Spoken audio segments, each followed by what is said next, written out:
Well, another busy day on the agenda for Donald Trump as he's set to deliver on a major campaign promise to build the wall starting today. But now a new tweet this morning, about an hour ago, changing the subject as the president writes, I will be asking for a major investigation into voter fraud, including those registered to vote in 2 states, those who are illegal, and even those registered to vote who are dead, and many for a long time. Depending on the results, we will strengthen up voting procedures.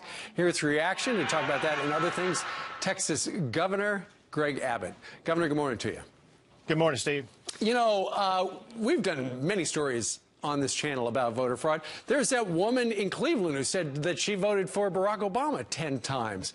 In your experience as Attorney General and Governor, how bad is voter fraud out in Texas, if you know? Well, Steve, as Attorney General, I prosecuted about 50 voter fraud cases. There was an example of a case about a year ago about a woman who was in the United States illegally who voted multiple times in the Dallas area. But, Steve, here's the real deal, and that is Donald Trump is not the first president to say he's going to look into voter fraud. I know that Barack Obama did it. Barack Obama put together a task force of FBI agents and U.S. attorneys in South Texas to both investigate and prosecute voter fraud in Texas. And they prosecuted people and put them in jail. So voter fraud is real. It must be stopped. We need every tool to go after it. Sure. But that said, I want to make clear I have no information or data about what happened in the most recent presidential election. All right. Absolutely. And I don't know that Donald Trump has any hard information. He just has seen studies and stuff like that, according to Sean Spicer. So an investigation is coming.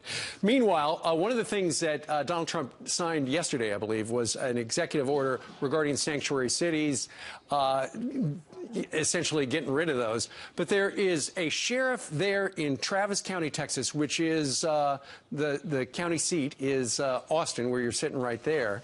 What's she trying to do?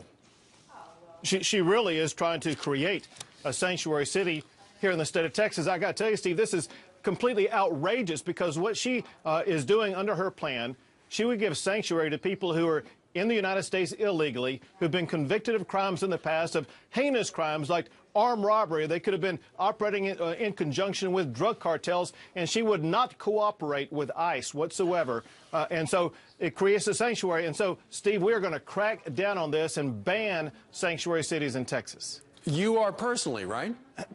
I am personally. For one, these sheriff's offices receive grants from the governor's office in the state of Texas. We are cutting off those grants to any sanctuary city in the state of Texas. But, however, we are in a legislative session. We are working on laws that will, one, ban sanctuary cities, remove from office any office holder who promotes sanctuary cities, impose criminal penalties as well as financial penalties. Well, let's see if when you take the money away, she still feels that way. Governor, good on that. Well, if she doesn't, we will remove her from office. Look at that. All right. We're going to stay tuned to find out what happens there. In the meanwhile, there's a movement across the country regarding school choice, and I know you got a rally down in Texas, don't you? We had a rally yesterday promoting school choice. Listen, we all know that one size doesn't fit all when it comes to education, that children and parents need options, and we need to empower parents to get involved in their child's education and allow parents to choose the school that is best for their child. Absolutely. We all want the best for our kids. All right, Governor, keep us posted on that as well. We're going to have to talk to you in a week to see how it's all going down there. Thank you, sir. Look forward to it. Thank you, Steve. All right, thank you, sir. All right, meanwhile, it's the scandal this smiling press secretary hoped would never surface.